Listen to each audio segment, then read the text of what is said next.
Since when does the vice president have what sounds like a Southern accent? I have no idea what you're talking about. Well, I mean, this is...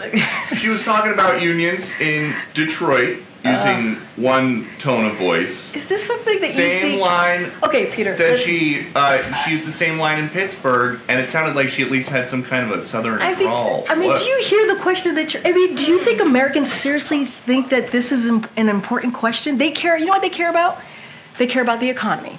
They care about lowering costs. They care about health care.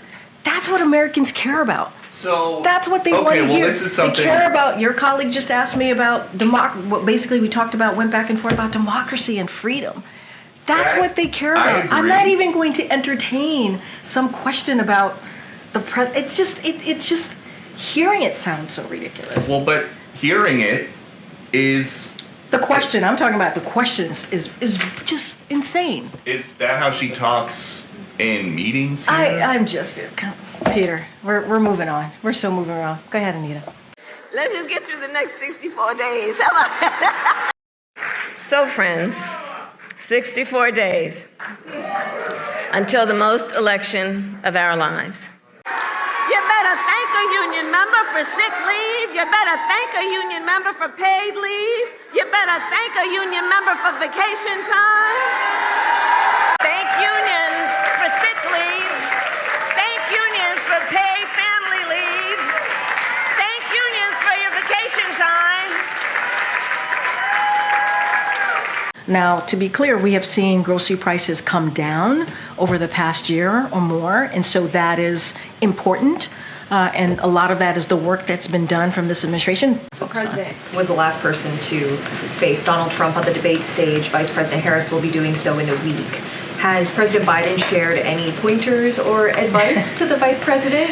So as you know, they were together yesterday. They were shoulder to shoulder, right? As they have been in the past 3.5 years, working on behalf of the American people. You certainly will continue to hear, as we heard from Secretary Tom Perez, on what we're going to do to continue to make sure we deliver on the unprecedented results that we've gotten for the American people. Look, what I can say, and I'm going to be super mindful, because there is the Hatch Act, as I say all the time. I know you guys love me saying that.